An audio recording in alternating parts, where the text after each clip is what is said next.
Hey.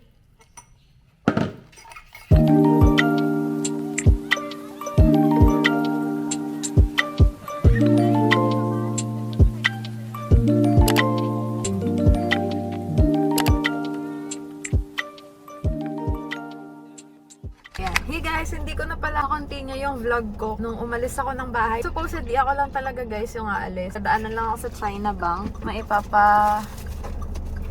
Basta kukuha ko ng pera sa... Sumama sila, kaya hindi na ako nakapag-vlog. Tapos nalobat din yung DJI. Sila mama, binaba ko na sila dun sa unahan. 2 hours later. Hey guys, so ngayon naman, kung nagtataka kayo guys, bakit nagva-vlog na naman ako and nandito na naman ako is because, kasi 'di ba before ako mag-vlog, nung nakauwi tayo, nag-SM kami talaga noon. Nag-China Bank ako, tapos nag-Watsons. Tapos, nag-book lang ako ng flight. Hindi ko yan nasabi sa inyo.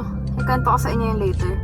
Yun, nag-book ako ng flight. Kaya, pagdating guys, kahit gustuin ko man magligpit, hindi umubra kasi kakol ko si kuya. So, pag uwi ni kuya, may travel ulit tayo guys. Kaya ako papaalis ngayon dahil nung sinukat ni Papa yung pantalon na binili nila sa SM kanina, sikip. So, kailangan kong pumunta ng SM. So, patayin ko nga muna ulit guys. Yung spare key kasi nito wala eh. Para kunin ko yung lisensya ko na iwan ko. Wait lang guys. Let's go! Woo!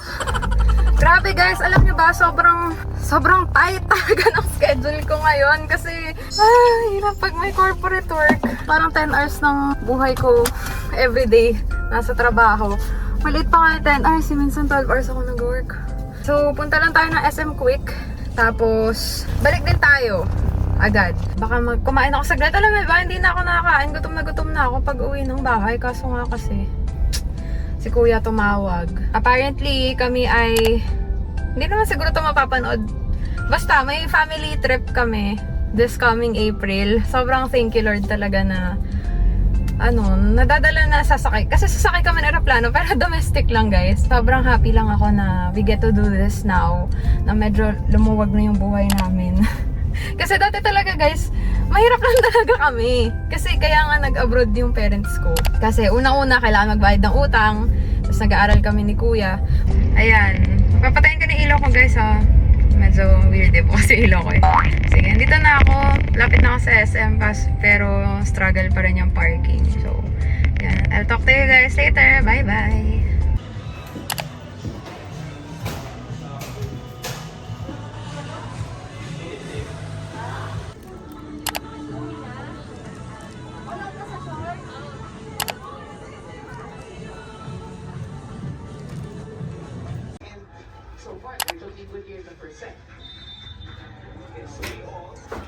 Hey guys! So, nakauwi na ako.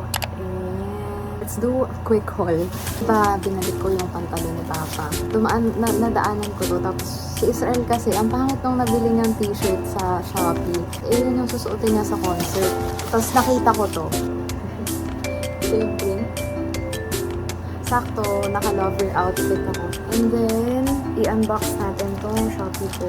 Hindi ko to alam actually, pero isa to sa mga binili ko para sa Singapore.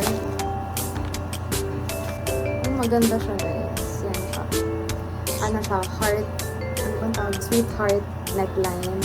Makikita nyo na lang to guys kapag sinuot ko sa OOTD natin. So, pasensya na tinitignan ko yung screen ha. Sobrang pangit kasi talaga pag iPhone. Wait na. Ganyan na talaga siya. Mabilisan lang kasi magliligpit pa ako ng kwarto guys.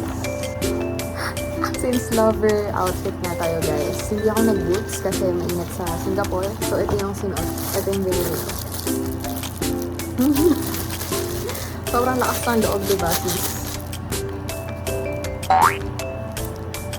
Wala lang. Thumbnail. Sana size ko. Sukat ko guys. Yun lang. Ito guys pala. Nagpapack na ako.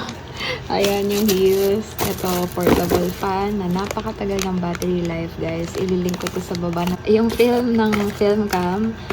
And then, ito yung lover outfit ko. Outfit ko for isang araw. And, papakita ko sa inyo pala, guys, yung toiletries na ipapack ko. So, magdala tayo ng napkin, guys, kasi apparently, hindi pa ako nagkakaroon, siguro sa stress. And itong lotion, meron akong biniling sachets sa Shopee. And ita-transfer ko yung iba niyan. And ito, well, actually, sisters yung gamit ko or those days. Pero wala so charming na lang. Ayoko ng Modest and Whisper. Ayan, so makeup remover natin for 7 days na nandun tayo. Dry shampoo, actually, itatry ko lang to. I'm not really sure how this works, but I've heard so many reviews about dry shampoos na okay din daw siya. Lalo if ayaw mo mag-wash everyday. Then, I will be bringing cotton balls. And then, this will be our soap. So, may freebie siya. Ang bait ng sales lady sa Watsons. Kasi, initially, ang kinuha ko is ganito lang. Tapos, tinuro niya sa akin yung may free. And then, feminine wash, of course, from Lactacid. Lip balm para hindi dry ang ating lips. And then, ito yung perfume na gustong-gusto ko, guys. Actually, for intimates to. Sa singit-singit, ganyan. But I really like the smell of this one. Hindi siya masakit sa ilong. Super subtle lang, but sobrang bango. I think yan lang yung dadalhin ko for the hygiene. Ito na, guys. Nandito na lahat. Sobrang jam-pack nito. Lotion na lang talaga and yung nasa Tetra Pak na shampoo and conditioner. And then, I'm all done sa mga hygiene stuff. As makeup naman next. Ayun lang, guys. Ayun, so, yun lang, guys. I-end ko na tong vlog dito and I'll see you on our Singapore vlogs.